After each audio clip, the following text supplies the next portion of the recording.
할렐루야. 좋은 일만 여러분들의 있길, 여러분들에게 넘치길 예수님의 이름으로 간절히 기도드립니다. 아멘. 이제 대강절의 시즌 기간을 우리가 걷고 있습니다. 오늘은 대강절의 첫 번째 주일입니다. 대강절은 크리스마스, 성탄절을 기다리는 날이죠. 예수님의 오심을 4주간 묵상하며 간절히 설레는 마음으로 기도하는 시간입니다. 성탄절 하면 무엇이 떠오릅니까? 다들 은혜로우니까 이미 벌써 머릿속에서 예수 그리스도가 떠오르시겠지요. 그런데 성탄절의 가장 큰 키워드는 물론 예수 그리스도 맞죠. 하지만 선물입니다. 성탄절만큼 선물을 주고받는 것이 활발한 시대는 없어요. 사실 성탄절은 그래요. 저는 제 생일보다 성탄절, 크리스마스를 더 설레하고 좋아합니다. 저는 괜히 그냥 좀 그래요. 성탄절에는 누군가에게 줄 선물을 이렇게 준비하면서 그가 이 선물을 받으면 얼마나 행복해할까 지레 생각하며 혼자 만끽하기도 합니다. 그리고 누군가가 나에게 줄 선물을 김칫국으로 마시면서 설레하기도 하죠. 그런 날이 크리스마스 성탄절입니다. 이 선물이 오가는 성탄절 속에 하나님께서 여러분들에게 주신 최고의 선물이 무엇인지 이 대강절 첫 번째 날 함께 고민해 보길 원해요. 하나님께서 여러분들에게 주신 최고의 선물이 뭘까요? 또 여기에서 누군가는 은혜로우니까 정답을 말하고 싶어서 기계적으로 예수 그리스도를 생각하실 수도 있습니다. 성탄절에 예수님이 오셨으니까 맞죠, 맞아요. 그런데 하나님께서 제일 아끼시는 게 뭘까요? 그리고 그걸 우리에게 주셨는데 그게 뭘까요? 독생자 예수 그리스도요. 독생자 예수 그리스도도 너무나 아끼셨죠. 너무나 사랑하셨죠. 그런데 요한복음 3장 16절 말씀을 보니 독생자 예수 그리스도를 사랑은 했지만 그보다 더욱더 사랑하고 좋아했던 것이 있어요. 그게 뭡니까? 세상이에요. 이 세상이 멸망할 것 같으니 이 세상을 너무나 사랑해서 독생자 예수 그리스도를 보내셔서 돌아가시게 하십니다. 하나님께서는 독생자 예수 그리스도보다 더욱더 사랑했던 것이 바로 이 세상이었어요. 이 세상이 바로 여러분들에게 준 하나님의 최고의 선물이라는 거예요. 그러면 이 세상이라는 게 뭘까요? 물론 맞아요. 그래요. 그렇죠.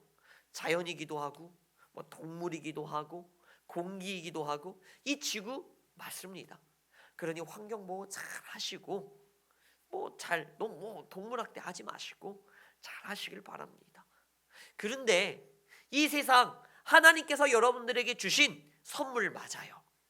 그런데 이게 또 최고의 선물은 아니라는 거예요. 말씀을 보니까 하나님께서 모든 이 세상을 창조해서 이 세상을 인간에게 다 주십니다. 한 명의 인간에게 이 세상을 다 줘요. 선물로 딱 줍니다. 최고의 선물인 것 같지요. 그런데 그렇지가 않았어요. 하나님께서는 하나를 보셨을 때 창조하실 때마다 뭐라고 말씀하십니까? 보기 좋았더라. 보기 좋았더라. 보기 좋았더라. 그런데 유일하게 하나님께서 창조하시고 보기 좋았더라가 아니라 보기 좋지 않았더라라고 말씀하신 것이 있어요. 하나님이 창조해놓고 보기가 안 좋았어. 그게 뭡니까? 창세기 2장 18절 말씀을 보니 사람이 혼자 있는 것이 보기 좋지 않으셨어요. 유일하게 창조하신 후에 보기 좋지 않았던 거예요. 창조하시고 세상의 모든 것들을 인간에게 주었어요. 그런데 보기 좋지 않았어요. 그래서 하나님께서는 최고의 것을 하나를 준비해서 줍니다. 그게 뭐예요? 사람이에요. 이것을 남과 여로 성적인 구분을 지어서 굳이 생각할 필요는 없습니다. 하나님께서 여러분들에게 주신 선물은 바로 사람이에요. 사람이에요. 생각해 볼까요? 누군가는 이렇게 말합니다. 자기 만족을 위해서예요. 자기 만족을 위해서예요. 과연 그럴까요? 자기 만족을 위해서일까요? 전 그 말은 어느 정도 거짓말이 섞여 있다고 봅니다. 세상에 자기 만족으로만 살 수 있는 사람은 없어요. 저는 다른 사람의 시선 신경 쓰지 않아요. 그냥 자기 만족이에요. 그럴 수 있을까요? 그가 무인도에 갇혀 있습니다. 금과 보석과 다이아몬드와 온갖 명품백과 온갖 화려한 옷들, 자기가 입고 싶었던 옷들, 뭐 문신을 하든 뭐를 하든 뭐 머리에 뭐를 하든 지지고 볶고를 하든 다 합니다. 행복할까요? 그렇게 1년이 지납니다. 매일매일 할까요? 자기 만족을 위해서 매일매일 화장을 할까요? 자기 만족을 위해서 머리를 열심히 만질까요? 자기 만족을 위해서 늘 옷을 열심히 잘 예쁘게 입을까요? 자기 만족을 위해서 명품백을 찰까요? 아닐걸요? 무인도에 1년 있어 보세요. 아무리 환경이 좋아도 사람이 하나도 없습니다. 그러면 1년 지나면 명품백이고 나발이고 다 필요 없어요. 대충 살걸요? 씻지도 않을 수도 있어요. 그죠? 무슨 말이에요? 하나님께서 우리에게 주신 최고의 선물은 사람이에요. 우리가 화장을 하는 이유도, 옷을 입는 이유도, 머리를 하는 이유도 내가 내 눈에 예뻐 보이기 위해서도 있지만 내 눈에 자신감을 얻고 다른 사람들과 어울리기 위해서 하는 거예요. 하나님께서 우리에게 주신 최고의 선물은 사람이에요. 사람이에요. 그런데 여러분, 하나님께서 우리에게 주신 최고의 선물이 사랑인 건 알겠습니다. 그래서 예수님께서도 사람을 위하여서 돌아가셨는데 우리는 늘 이렇게 고백하죠. 맞아요. 첫 번째는 그래요. 나를 위해서 돌아가셨다. 맞아요. 그런데 예수 그리스도는 나가 아니라 내 옆 사람을 위해서 돌아가셨어요. 왜냐하면 이 옆 사람이 없으면 나는 무너지고 죽어요. 사람은 혼자 무인도에서 살 수 없어요. 힘들어요. 살 수는 있겠지. 근근히 버텨내겠지. 사람 같지 않게 살겠지요. 우리가 사람답게 살 수 있는 이유는 내 옆에 사람이 있기 때문이에요. 바꿔 말합시다. 예수님께서 돌아가신 이유는 사람을 살리기 위해서고 바로 내 옆 사람을 살리기 위해서예요. 내 옆 사람이 살아야 누가 살아요? 내가 살거든요. 내 옆 사람이 있어야 누가 살아요? 내가 살거든요. 그래서 우리 이렇게 고백할까요? 당신이 살아야 내가 삽니다. 이 고백이 정말 필요해요. 당신이 살아야 내가 삽니다. 성도가 있어야 목사가 있고 목사가 있어야 성도가 있어요. 목사 혼자도 필요 없고 성도끼리도 필요 없어요. 누가 더 위에다 이런 것도 아니에요. 권위가 아니라고 했죠. 그냥 질서라고 했죠. 스스로 교만할 필요도 없어요. 누가 뭐 위에라고. 그런 거 다 필요 없어요. 아니에요.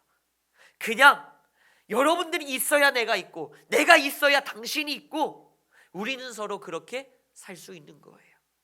내가 예수를 만나야 여러분들이 살고 여러분들이 예수를 만나야 내가 사는 거예요. 그래서 예수님께서 돌아가신 거예요. 다시 한번 고백할까요? 당신이 살아야 내가 삽니다. 이 고백은 교회 안에서만의 문제는 아니에요. 자, 하나님이 우리에게 주신 선물이 최고의 선물이 사람이다. 맞죠? 그런데 사실 생각해 보면 그래요. 꼭 그렇지만 또 않아요. 오늘 우리가 읽었지만 누가복음 6장 37절의 말씀을 보면 정죄하지 마, 비판하지 마, 그리고 용서해 라고 말씀하십니다. 이게 됩니까? 안 돼요. 왜 안 될까요? 아무리 사람이 하나님이 주신 선물이다 하더라도 이 사람은 나에게 상처를 주는 존재예요. 사람은 하나님의 선물이지만 사람은 나에게 상처를 주는 칼이기도 해요. 지금 여러분들 다 상처 누구에게 받았습니까? 돈 때문이라고요? 아닐걸요? 돈과 얽힌 사람 때문일걸요? 명예라고요? 아닐걸요? 명예 속에서 얽힌 사람 문제일걸요? 그래서 우리는 누군가를 정죄하게 되고 비판하게 이거는 너무나 당연한 사실입니다. 그래서 우리는 어떻게 합니까? 누군가를 내가 싫어하는 사람으로 규정 지어놔요. 혹은 저 사람은 누구나 싫어할 사람으로 단정 지어서 사람들에게 경고해 줍니다. 저 사람은 누구나 싫어할 사람이야. 아마 너도 싫어할걸? 이 말을 바꿔 말하면 뭡니까? 뒤에서 험담하는 거예요. 야, 제가 저런 사람이야. 겉과 속이 달라. 쟤 쪽 저러더라고. 조심해. 경고해주고 충고해주는 것 같지만 실은 어쩌면 험담하고 있는 거지요. 우리는 그렇게 누군가가 없었으면 좋겠다. 얘는 그냥 가까이 하지 않았으면 좋겠다. 얘는 나에게 지워진 존재였으면 좋겠다. 얘는 나에게 사라졌으면 하는 존재였으면 좋겠다 라는 생각을 해요. 왜냐하면 나쁘다는 게 아니라 상처받았으니까. 상처받았으니까. 여러분들이 상처받았기 때문에 하나님의 선물인 것은 이제 망각하게 되고 나에게 상처를 준 사람으로 기억되기 때문입니다. 그래서 우리는 뭐합니까? 비판이라는 거래요. 정죄라는 거래요. 여러분, 비판이라는 게 뭡니까? 비판이라는 건 하나님께서 주신 선물을 감히 평가하는 거예요. 하나님이 준 선물을 감히 평가합니까? 정죄라는 건 뭐예요? 하나님께서 주신 선물을 폄하하는 거예요. 감히 하나님이 주신 선물을 폄하하면서 안 좋게 여깁니까? 그게 뭐예요? 교만이에요. 그래서 여러분, 사람을 비판해서도 안 되고 정죄해서도 안 되는 거예요. 그 이유는 모든 사람은 하나님이 나에게 주신 최고의 선물이기 때문입니다. 그래서 오늘 말씀에서 뭐라고 말합니까? 6장 37절에서 비판하지 말고 정죄하지 말고 뭐 하라고요? 용서하라고요. 용서하라고요. 그럼 용서한다는 게 도대체 뭘까요? 제가 요즘에 등산에 취미를 가졌습니다. 예전에 저희 아버님께서도 등산은 참 좋은 거다 해라 라고 이제 말씀도 해주셨고, 그러다가 이제 어느 날 등산에 취미가 생겨서 등산해야지 하다가 저기 아펜젤러, 군산에 따른 아펜젤러 교회에 김명수 장로님이라는 분과 우연히 식사 자리에서 등산을 하시는 분이라서 등산하고 싶다고 뭐 이런저런 이야기를 했더니 감사하게도 굉장히 좋은 등산화를 선물해 주셨어요. 그래서 그 등산화를 받으면서 기도했죠. 주님, 내가 이 등산화를 신고 내가 호렙산을 올라서 여호와 떨기나무에 그 여호와의 불을 내가 보겠습니다. 내가 이 등산화를 신고 시내산에 올라서 내가 하나님의 말씀 여호와의 율법 10계명을 내가 받겠습니다. 그런데 한국에는 호렙산과 시내산이 없더라고요. 그래서 뭐 청암산이나 오르고 월령산이나 오르고 뭐 이러고 있다가 한 달 전인가요? 한 달 반 전인가요? 모악산, 전주의 모악산을 가까워서 갔습니다. 이제 그 장로님도 워낙 추천을 해주셔서 갔지요. 가지 마세요. 온갖 계단이 처음부터 끝까지 계단입니다. 전 계단 되게 싫어하거든요. 계단이에요. 근데 처음에 이렇게 갑니다. 산을 가는데 비가 추적추적 내려요. 아이고, 갈 수 있나? 가도 되나? 근데 산 입구에 딱 도착을 하니까 그 산 입구에서는 비가 내리지 않더라고요. 그때 하나의 진리를 깨달았어요. 멀리서는 비 오지만 가까이 오니 맑더라. 여러분, 사람을 멀리에서 보는 것으로 판단하지 마세요. 가까이 안 가보셨잖아요. 쟤 멀리서 보니까 뭔가 흉측하고 냄새나고 뭐가 어쩌고 뭐가 저쩌고 저런 죄가 있고 저런 죄가 있고 멀리서 보니까 쟤 별로야. 쟤 따가라. 에이, 평가하지 마세요. 가까이 가면 사람이 달라 보입니다. 믿으십니까? 깨달았어요. 그리고 이제 그 산을 오릅니다. 이제 맑은 산을 올라요. 하나님 감사합니다. 그래도 비 안 오네. 등산을 하시니까 열심히 올라요. 되게 죽는 줄 알았어요. 계단이라. 근데 정상에 거의 다 딱 다다르니까 눈보라가 치는 거예요. 여러분, 첫눈 아직 못 보셨죠? 전 거기서 첫눈을 보고 눈사람을 만들고 뭐 별걸 다 했습니다. 거기서 첫눈을 맞았어요. 눈보라가 치는 거예요. 근데 이렇게 내려오니까 점점 눈이 사라져. 밑에서는 눈이 전혀 없어요. 그래서 깨달았어요. 가까이에서 만난 산과 정상에 다다른 산은 다르구나. 그래서 그때 그 산을 경험하고 하나의 말씀을 깨닫게 됩니다. 그게 사무엘상 6장 말씀, 16장 7절 말씀이에요. 하나님께서 말씀하시죠. 야, 너는 외모로 보지? 나는 중심으로 봐. 아무리 내가 가까이 갔다 하더라도 중심은 아니잖아요.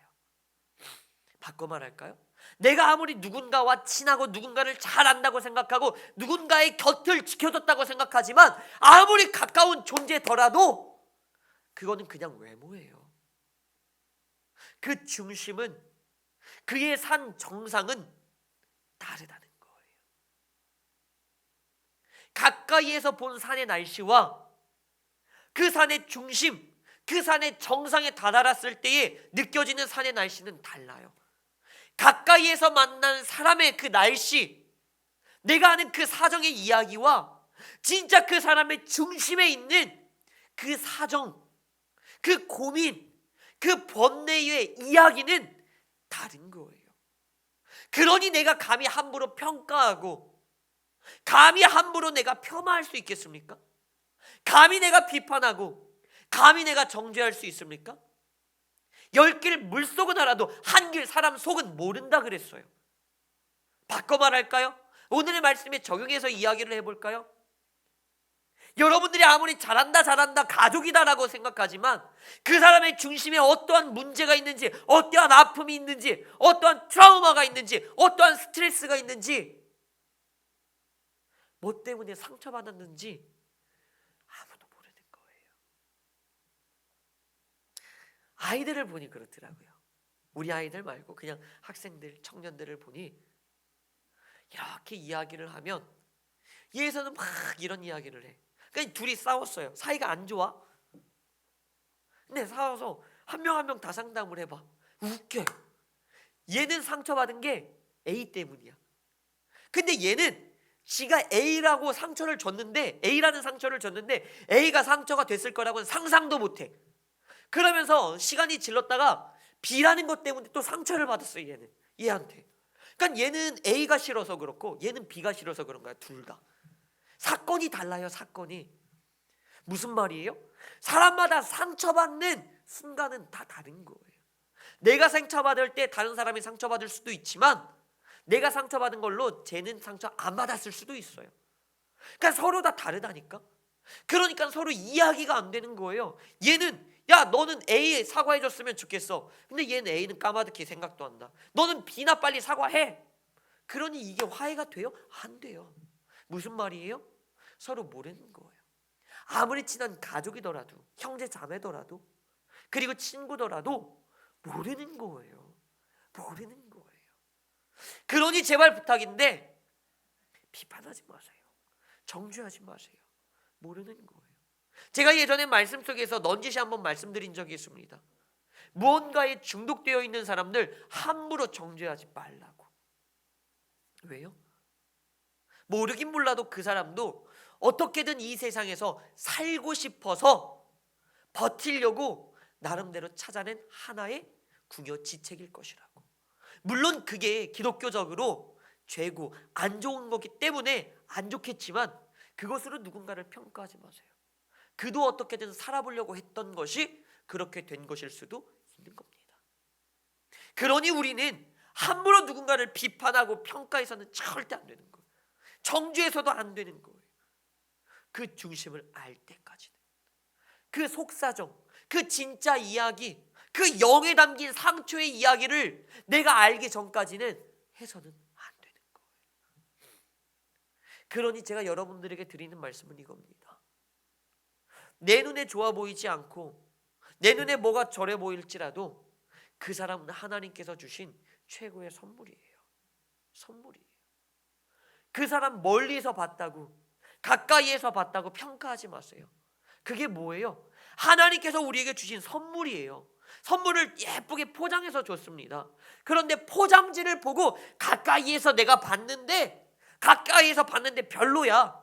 아니 포장지잖아요. 벗겨봐야지. 그 안에 진짜 선물이 담겨져 있을 거 아니야. 산 정상에 올라봐야지. 그래야 진짜 산의 백미를 느낄 수가 있는 거지. 포장지를 벗겨보지도 않고 왜 포장지 보고 판단하세요. 포장지 보고 비판하지 말고 정죄하지 마세요. 하나님께서 진짜 주시는 선물은 포장지가 아니에요. 그 겉으로는 여러분들에게 상처가 되고 겉으로는 여러분들에게 가시가 될 수도 있지만 그 포장지를 까서 보면 그 속에 담겨져 있는 속사전, 상해 정상의 그 날씨, 그 진짜 이야기는 여러분들에게 주시는, 하나님께서 주시는 최고의 선물이라는 거예요. 그게 바로 뭡니까? 사람이에요. 사람의 겉모습 아무리 가까이 있다고 하더라도 그 외모를 보고 제발 평가하지 마세요. 그 속을 보시고 그 포장지를 열어보세요. 포장지 속에 감추어져 있는 하나님의 선물을 찾길 바랍니다. 여러분, 저 뭐 게임을 잘 못해요. 그래서 잘 안 하는데 게임 다들 해보셨겠지만 눈치채셨을 수도 있겠지만 보세요. 포장지가 안 좋고 포장지에 가시가 많이 덮여 있으면 덮여 있을수록 뭐예요? 그 속엔 진짜 보석이 있는 거예요. 포장지에 가시가 있고 포장지에 똥이 묻어 있고 포장지에 뭐가 있어서 막 그게 돌돌돌돌 감싸져 있어. 뭐예요? 너무너무 소중한 거니까 꽁꽁 싸매려고 그렇게 꽉 잡고 있는 거예요. 여러분들에게 상처 주는 바로 그 사람이 여러분들에게 최고의 선물일 수도 있습니다. 그 속을 진짜 찾았을 때 하나님께서는 그를 통하여서 내 인생을 역전시켜 주실 것을 분명히 나는 믿습니다. 그건 문시환의 생각이 아니라 하나님의 말씀이기 때문입니다. 하나님의 선물을 믿으시고 포장지 때문에 상처받고 실망하지 마시고 그 속에 있는 진짜 하나님이 주는 선물, 그 사람을 느껴서 그것으로 여러분들의 삶이 행복해지길 예수님의 이름으로 간절히 기도드립니다. 아멘. 이 시간 함께 기도합니다.